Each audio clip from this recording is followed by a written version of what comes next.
Sir, Kamlesh Prajapati encounter मामले को लेकर इतने दिन बीत जाने के बाद किस तरीके की बातचीत जो आपने जो मांगे रखी थी उसमें सरकार ने क्या मांगी, पोस्टमार्टम जो रिपोर्ट आई है उस पर क्या कहना है इसका?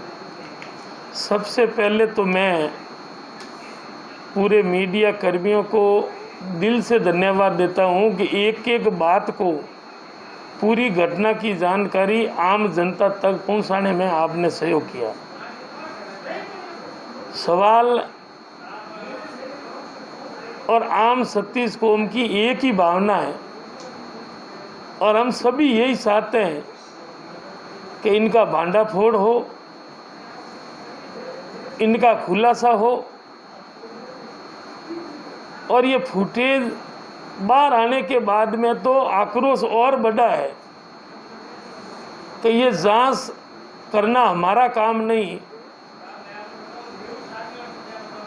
लेकिन फुटेज के आधार पे लोगों ने ये मान लिया है कि ये सुनियोजित तरीके से एक तरह से साजिश करके हत्या की गई है। ये खुला हमारा आरोप है। अब हमने माननीय मुख्यमंत्री जी से समय मांगा है। कल तक हमारा प्रतिनिधि मंडल जयपुर जाएंगे और मैंने पहले भी निवेदन किया कि हमें मुख्यमंत्री जी के ऊपर पूरा भरोसा है और हम एक ही बात निवेदन करते हैं कि आम आवाम की भावना तो है सीबीआई से जांच करवाई जाए।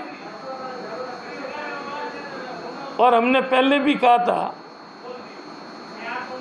कि यह न्यायिक जांच में हाई कोर्ट के पूर्व ईमानदार वरिष्ठ जज तो मुख्यमंत्री जी से मिलेंगे, उनसे एक ही रिक्वेस्ट करेंगे कि हमें आपके ऊपर भरोसा है।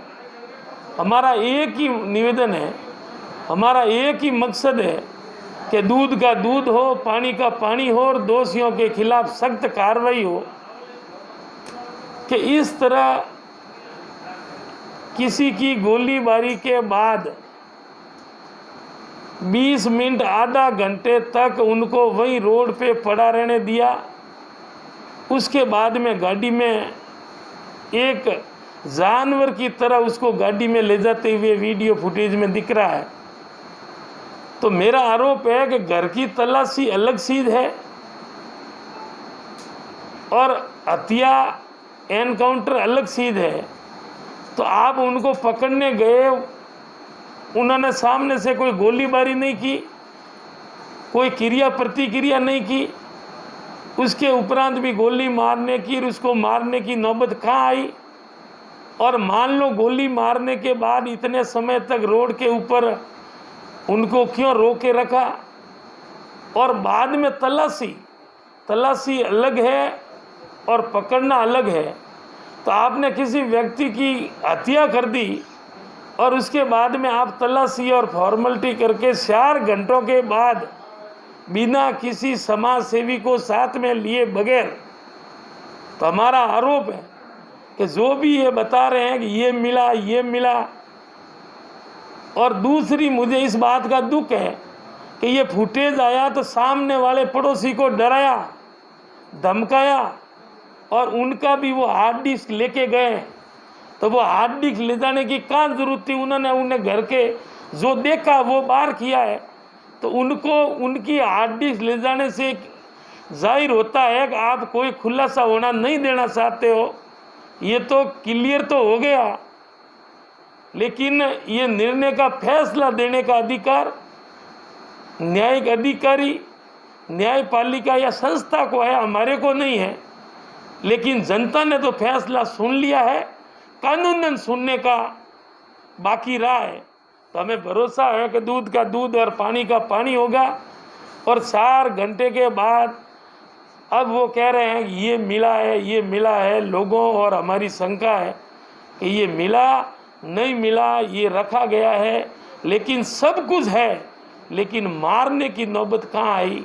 उनके एक दिन पहले वो एसपी ऑफिस के इर्द गिर्द था, इनके घर पुलिस वालों का आना जाना, कई बार पार्टियां होती थी, खाना पाना उनके द्वारा खर्चा किया जाता था। ये दोस्ताना संबंध थे। वो कोई पहले फरार नहीं था तो रात को 12 बजे कमांडो सहित इतने दल बल सहित जाने की नौबत क्यों आई? अब कह रहे हैं सांडे राम में उनका आरोप है, सांडे राम में नामजद आरोपी नहीं। और मान लो आपको डाउट है कि ये भी आरोपी साथ में था, तो ये कभी कोई फरार थोड़ी था, इनके खिलाफ कोई वारंट पेंडिंग नहीं।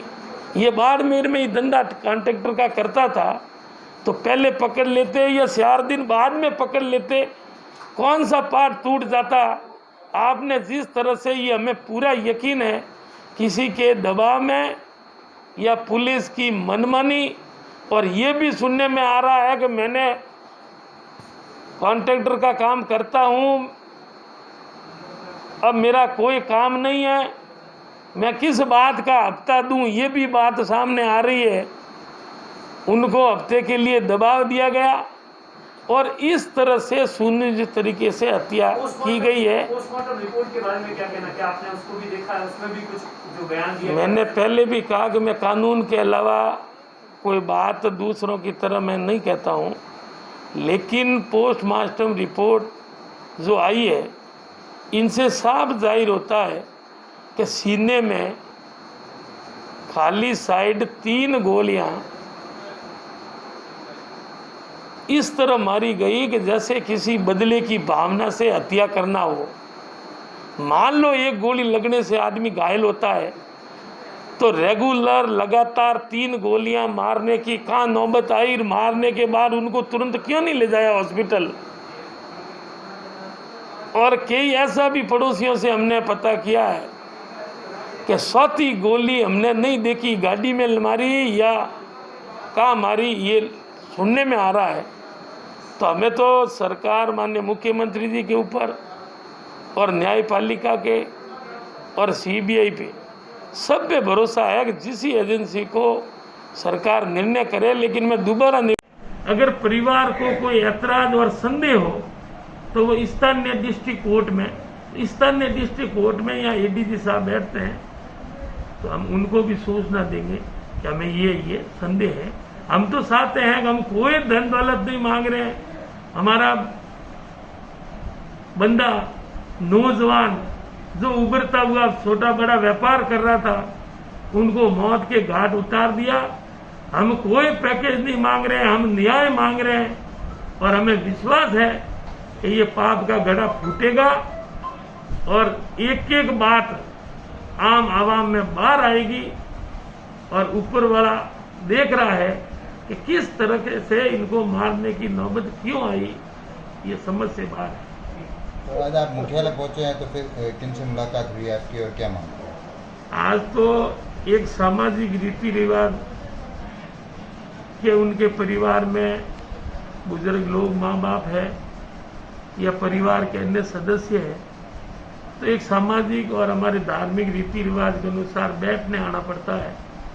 तो मैं बैठने के लिए आया, तभी समाज बंधुओं की एक संघर्ष समिति बनी है, तो उन्होंने कहा भाई हम यहाँ इकट्ठे हुए बैठे हैं, तो उनको भी हमने निवेदन किया कि मैं, आप संघर्ष समिति और समाज बंधु और सतीश को जो भी कहेगी, मैं आपकी भावना की कदर करते हुए पहले भी कहा कि न्याय मांगते वक्त पद मायना नहीं रखता है, और न्याय के लिए और न्याय से बड़ा पद नहीं मानता मैं, और मेरे लिए पद बड़ा नहीं है।